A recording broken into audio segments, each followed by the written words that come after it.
welcome back to the channel. Hello, thank you so much for being here. I really appreciate it. So today's video is the TMI tag part 2. Many of you have requested for it. Before I begin, I just want to say a big thank you to all the love you showed on my TMI tag part 1. Okay, so you guys have submitted your questions. We are ready for TMI part 2. I do notice that some of you not only ask TMI questions, you guys also ask a little bit about my personal life, which I actually don't mind sharing it with you. Okay, so if this is your first time here, hello, my name is Michelle. Thank you so much for being here. Now today we are doing a TMI tag part 2. I did a part 1 previously, so you can refer to my description box down below where I will give you the link to part 1. Part 1 and part 2 are not linked, but they are the same kind of videos. People love it, so we are gonna do more of it. I was just thinking if I should actually include this as a permanent section on my channel, so let me know your thoughts in the comment section down below maybe. Okay, so if you guys really want it, I am more than happy to include this section. Okay, so yeah, without further ado, let's get started. Okay, I got my questions ready. I have quite a long list of questions this time around, so I think this is gonna be quite a long video. I hope that you don't mind. Okay, so first up, I noticed that a lot of you ask me about my love story with Alao. Okay, so maybe we will answer that first. Okay, a general question about this topic would be like this one. How did you and your BF meet? How did he manage to catch a beauty like you? Thanks, Michelle. Thank you. I don't think I'm a beauty. Honestly, me and Alao met in a nightclub. Wait, before I answer this question, he's out now. I don't know if he will ever be comfortable with me posting our love story up. I would have to ask for his permission. So if you see this section, it means that he's okay with it. Okay, if not, I'm so sorry. How did we met in the nightclub, like I mentioned. I was 19 and he was 23. We were there for a soft launch for a new club that's opening in Clarke Quay, and he just returned from London. I think he was on his summer break. He was taking his degree in London. He was living in London then, but he has grew up here since young. Okay, so he always come back here during summer to maybe like hang out with his friends or hold like a summer internship, stuff like this. So he was in the club, I was in the club, and then he saw me dancing, and then he just approached me, and I didn't really talk to him at first because at that point in time I was a very young girl, and I think it was 1 year after my breakup with my ex-boyfriend then, my one and only ex-boyfriend. Yeah, and him being a foreigner and me meeting him in the nightclub setting, I just wasn't convinced that he was serious in knowing me as a person. Obviously, we all have been horrified by our parents, okay, about like how, you know, as a young girl going to the club, what kind of man you would meet, and then what kind of trouble you would get into. So yeah, I was really protective and quite conservative then, quite narrow-minded also.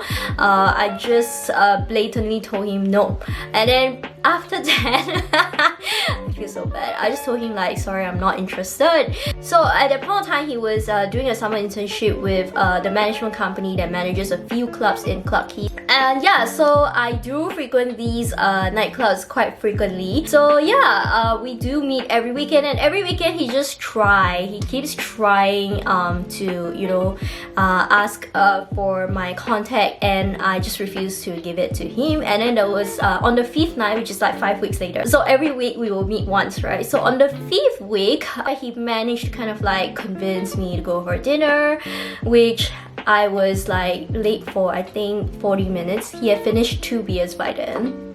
I think he was very close to going home. I was really taking the piss there, and I finally turned up. And I think after the dinner, where we finally meet in a non-nightclub setting, my impression for him changed. We actually became friends, we started chatting. So yeah, ever since we became friends, we were talking, and then yeah, the rest is history. Wow, I just spent like almost 10 minutes telling you guys our love story solo. Who needs a boyfriend tag? Come on. Okay, so we are gonna move away from the relationship topic for a while, let you guys digest my love story. There's really nothing special, I'm sorry. Okay, so we're gonna move on to some other topics now, and then we'll go back to relationship maybe. Okay, so next question. Acne and makeup feels like I can't go anywhere without it and gets anxiety when I don't have it on in public. I agree that acne do give you a little bit of anxiety, but I don't really let it affect me too much. I understand the kind of mental damage it can do to you, but as someone who suffered from acne for like the past 7 years, I get sick and tired of letting something like this affect me. I don't want to. Life is very short, and I don't want to just let something like this give me a horrible mood or like just ruin my day.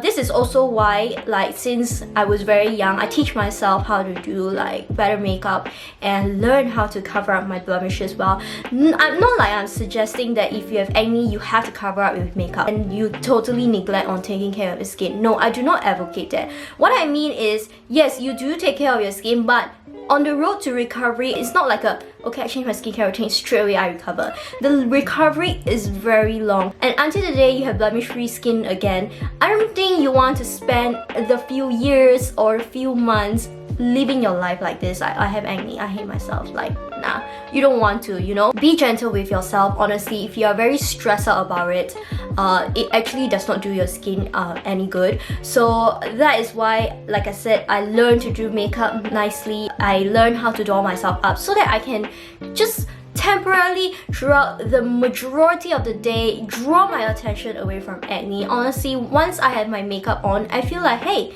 it's not that bad, it's not as bad as you think it is. And there's no shame in, having acne and having to depend on makeup to kind of like look more presentable and do your job. There's really no shame in acne. It is so common. I have it and I'm in this with you. So I really hope that you can be kinder to yourself, trust the process, seek treatment, take care of your skin, invest in a good skincare routine, be disciplined about it, and I'm sure your skin will be clearer in no time, okay? Okay, the next question is also by Chloe. I think I really want to answer this question. Is acne and dating, insecurities, self-esteem and confidence? When I first met my boyfriend, I was 20 and I was having the clearest skin in my entire life. I do not even have to put on a single drop of foundation or concealer. If you ask me anything about skincare at a point in time, let me tell you, I wouldn't be able to answer you. So I've really gone a long way since when I met my boyfriend. Obviously, like our first like holiday or stayovers was never a problem to me because I was just very comfortable and confident in my own skin. I know that I have nice skin, I have nothing to hide, so-called. Okay, so fast forward 3 years into our relationship, bam, I had the worst acne in my entire life. It flared up. It was something that even makeup could not cover at all. It was sore to the touch. It was really painful, and at that point in time, I was very sad. I still remember I was like taking part in a beauty competition, like a modeling competition. Last time there's a lot by magazines and stuff like this. So I was in one of it, and I often had to wear like full face of makeup because it was a lot of shoots and video shoots. And I remember the makeup artists will always do my face last because they saw that I had so much pimples and just cystic acne to cover. I felt really down and depressed at that point of time. I just don't feel pretty around the other pretty girls around me, and I was like really affected by my acne and how even the makeup artist could not cover my acne. I still remember that at the end of like a long busy day with everyone, I would go home and remove my makeup in tears. It was just a very painful process, and at that point of time, my boyfriend was living with me and my parents, and in my tiny room, he would see that I removed my makeup and cried to my own reflection at night. For long periods of time, I was so helpless. I was a poor student. I just don't know how to help myself. I hide my problems from my parents because my mom kind of like casually threw me a comment once, and that didn't give me the confidence to confide in her. She was like, yeah, you probably have bad skin because you love wearing makeup, and you wear makeup for a long period of time, and that is why you know, you have bad skin. And he's like, see, I have nice skin, Titi has nice skin, why your skin is like that? And that just, you know, when someone gives you this kind of comment, you just straight away like, oh my god, they wouldn't understand. I don't think that they will be interested to help. I mean, fast forward a few years later, I do understand why my mom said that. I think also because coming from someone with clear skin, like I said, they have no idea, to be honest. They have no idea about the topic of acne and just what causes acne. There were so many reasons. Okay, I already found out the reasons. The reason is because I was depressed at that point of time. My stress level was through the roof, and yeah, that causes a major hormonal imbalance and hormonal change, and that's why I suffer from bad skin then. Okay, so at the point of time I was crying a lot, and a huge worry did come across my mind, and that is, would my boyfriend leave me because of my acne? Would he not find me pretty anymore? And use this as a reason to not be in a relationship with me anymore. I mean, come on, I was so young. Definitely I was very fragile, and I've definitely lower self-esteem than I have right now. Morale was super low as well. You know, one thing really good about Allah is he has never given me the reason to worry that at any one point that our relationship is going to end because of a change of mind, because circumstances have changed, you know, these kind of reasons. I feel very secure in this relationship with him. Until today, whenever I have bad skin days, he still tells me the same thing. It's not the superficial kind. I'm sorry, I do not deliver it across to you well, but the way he says it to me is like I just feel very safe. So my point is, a man who truly loves you for what is on the inside will not care about your acne. Trust me, they will see beyond your acne, and they will see your acne problem as their problem, and they will want to go through that together with you. Okay, so at any one point, if a man tells you or criticizes your skin, which is something out of your control, to be honest, and tells you that this is the reason that he couldn't look at you anymore, or don't see you as beautiful anymore, nah. Trust me, girl, you deserve better. Okay, so yeah, here's my 2 cents. Really hope this helps. Okay, next question. When do you move out on your own? How was the experience living alone for the first time like?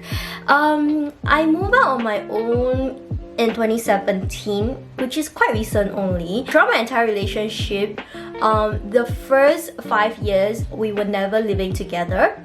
I was always living part-time with my parents and part-time with my boyfriend.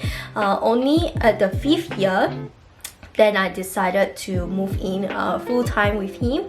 Okay, so it is really nice. It's been a nice experience. I do like the idea of living alone. I'm not really living alone, I'm living with my boyfriend, okay? What I mean is like just living outside of your parents' house. I love the personal space and privacy that I have. I have no problem living alone because since young I've been the one taking care of household chores and laundry in my house. That is never my concern. Okay, so I'm never really afraid of that. Yeah, I'm someone who really needs a lot of space, as you can see, because of my job. I also do think that moving out has improved my relationship with my family. You know, when you interact very often with someone under the same roof, more or less you guys will have a little bit of tension here and there. So last time I do bicker with my family members quite a lot. Okay, so now that I moved out, I find that, you know, every time I go back and visit them, it's always nice. You know, we always catch up. There's really no time for negativity. So overall, I feel that it has improved our relationship tremendously. So yeah, I really think that moving out was one of the best choices I've ever made for myself. So, yeah, I really enjoyed moving out. So yeah, let me know like if there's anything specific that you would like to know about moving out. So far I have no complaints about it. Okay, yeah, okay, so we were on the topic of household chores. I remember I saw another question about it. Okay, yeah, here. How's your household chores like with your boyfriend? Okay, typically we do our own laundry. That is quite straightforward. So him and me, we will split half the time. We will OT to be honest. Like we will be quite auto about it. If I see that he vacuums today, okay, then the next time I will vacuum. You know, actually I would say that he does the chores more than me, simply because I do not really prioritize it, unfortunately. This is me being very honest with you.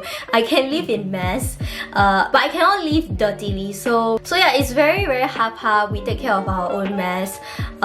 Yes, if you're wondering if there's any time where the apartment is very messy and dirty, of course, we are two very young and very busy adults. So yes, there are times like this, but we are a couple that are able to live in mess. But we are not disgusting, okay? Don't worry. We have guests over. They can testify that we do clean.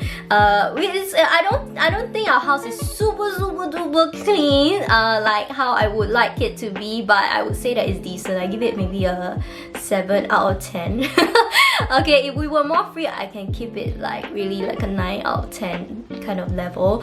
Yeah, so it's very half-half. I think the main thing is never ever leave household chores to only one person. That is really like asking for an argument. The one that's doing the household chores confirm will pick a fight. It's very unfair to just dump it all on one person. I mean, the two of you occupy this house, the two of you dirty and mess up this apartment together. So, you know, just split it half-half.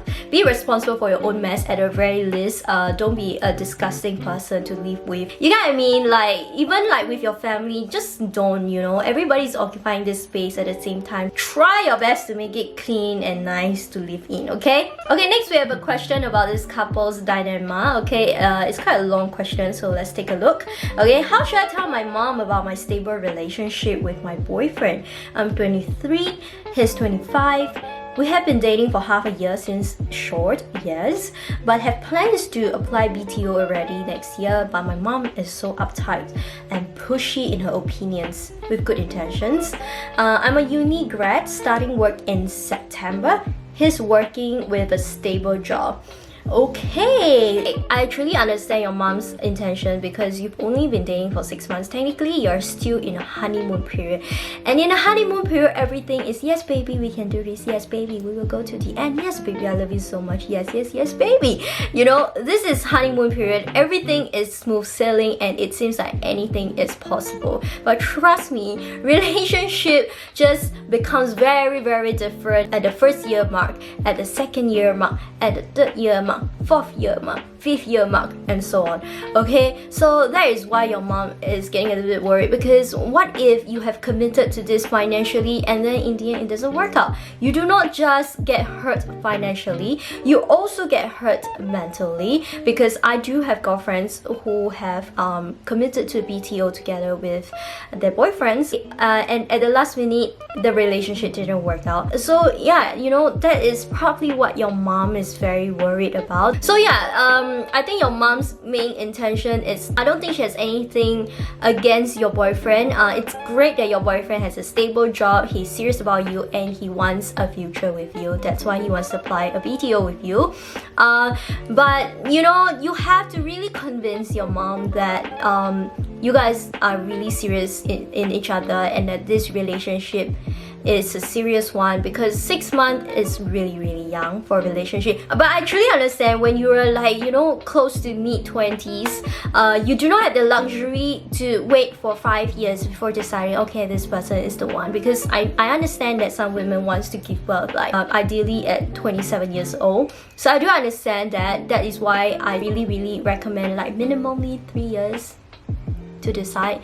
So yeah, anyway, BTO, you just apply first, right? You have to wait for a few years anyway. You don't really know if you will really get it anyway. It's a gamble. Why not just apply and then decide when the time comes? I don't know. This is probably what I will do. I mean, no harm, right? If you get it, you get it, and then you cross that bridge when you're there. But most importantly, you have to convince your parents that this is a serious relationship. Maybe get your boyfriend to interact with your parents more often. Just, you know, earn the trust, and then everything will be easier after that. I wish you all the best. Next question. Types of menstrual products and your views, experience using them, like cups and tampons. Okay, I think I'm not gonna cover sanitary pad because I think that is quite standard. Most people do use them. I cannot talk about menstrual cups because I personally have not tried before, but am I keen to try it? blank yes. Okay, so tampons, oh my god, tampons is the best because it just makes you feel so clean during your period. What you do is you insert the tampon in and it absorbs all the shedding and the blood, and then you remove it. But the thing about tampon is you do have to kind of like take note to change that every 2 to 3 hours so that you don't experience any leakage, okay, especially on your heavier flow days. I love Tampax Pearl personally. I don't use just Tampax. Tampax and Tampax Pearl is different, okay. Other Tampax Pearl I think super because that one it can allow you to wear it for a longer time, okay. I do not wear my tampon for more than 3 hours, to be honest. I really don't like the idea of that because you can feel it expand within you and it doesn't feel very comfortable, okay. But the thing is I really like that tampon just remove that odor for me. It makes me feel very clean and neat during my period. But honestly, if let's say I am having menstrual cramp that day and it's a very extremely heavy flow, then maybe I would just do like a pad for the first 2 days. Do not ever worry that it's gonna hurt. If you insert it properly, it shouldn't hurt, okay. The applicator is really useful. I don't know, when I first tried tampon, I really got it right away because I thought that the instructions written on the box were really well done, okay. So yeah, I think a good way is to get a girlfriend who already is using tampon to teach you if you want to try. Tampon shouldn't hurt while it's inside you, okay? It shouldn't. It's really tiny, so yeah, unless you wear it for long hours and then it expands to a ridiculous size, if not, it shouldn't hurt you. Yeah. Okay, next question. Since you're from a conservative family, how do you move out of your family house with your partner? Like I mentioned before that, for the first 5 years of my relationship, I was still living with my family half of the week, and then another half of the week I was living with my boyfriend. I think it is good to do it this way. Obviously, I didn't straight away commit into this half week with my boyfriend, half week with my family plan. Initially, it was just maybe 1 night per week, and then it was like every weekend night, which is 2 nights, okay. It was like this for like I think the first 3 years, and yeah, as long as my family always sees me at home, they are very convinced that, you know, this guy is not taking away their daughter from them, you know, and that this guy is serious about their daughter. So yeah, I gradually increased the number of nights that I stay with my boyfriend. I really feel that at the end of the day, your parents must trust you and your partner, okay. Trust me, when you earn your parents' trust, everything just comes much easier. Communicate with them, ask them what is it that they are worried about. I think one thing that's lacking in most of our Asian families is the lack of conversation and communication. We don't really like to touch on TMI topics. Okay, I call it TMI topics when it's not actually very TMI.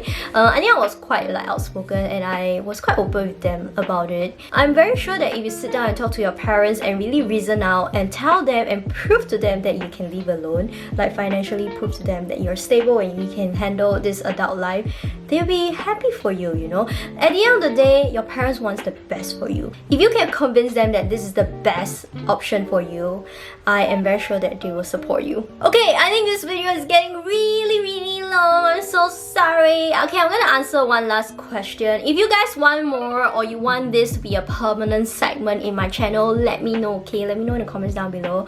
One last question. What have you learned from your past relationship? Okay, let me share with you what happened to me in my past relationship. Okay, basically my one and only ex-boyfriend whom I known during JC time broke up with me and got together with my then best friend immediately after. So when this thing happened to me, I was really hurt. I feel betrayed by two of the people that I loved a lot at that point of time. At that point of time, I was very young. I was only 18. To recover from this kind of hurt at such a young age, it is a really tough process, and yes, self-harming did cross my mind then. Looking back, I'm really sorry that my 18-year-old self would think that ending my life would make a man want me, love me, come back to me. Okay, that is the silliest thought I had. So yeah, my then best friend, whom I've definitely cut off ties with ever since, has tried to contact me a few years following the incident and tried to mend things up with me. She texted me every important occasion, my birthday, Christmas, New Year, just asking me how I am and whether, like, you know, I'm okay, want to, you know, mend things up, stuff like this. I did not respond to any of the texts. I have zero interest in being friends with this person anymore. So yeah, one important lesson that I learned from the two of them is self-love. I felt really bad because honestly, when my boyfriend broke up with me, I was so drama. Like, I told him that I had suicidal thoughts. This is not right, okay? I'm really sorry. I'm being very open and transparent with you out there, because looking back at my 18-year-old self, I did not share with anyone about this trauma that I faced with my life. I feel that if I have share it with, you know, a trustworthy adult, then I wouldn't have did what I did. But at the point of time when this happened, I kind of like expressed some self-harming thoughts to my boyfriend via our text, and he was also only 18. He was so scared. He called the police, and the police came to my house in the middle of the night and woke my parents up, and they were very confused. Why are there policemen at my house in the middle of the night asking for my daughter and asking for her mobile phone? The reason why they came, obviously, is because my then boyfriend was very worried that I would really hurt myself. But honestly, like I said, it was just a thought. I am very, very glad that I did not entertain that thought and convert it into actual action.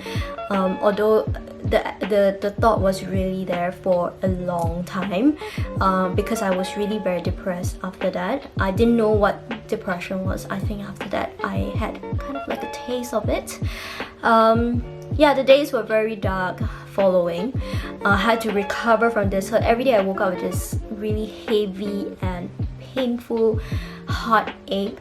What I learned after that is to love myself.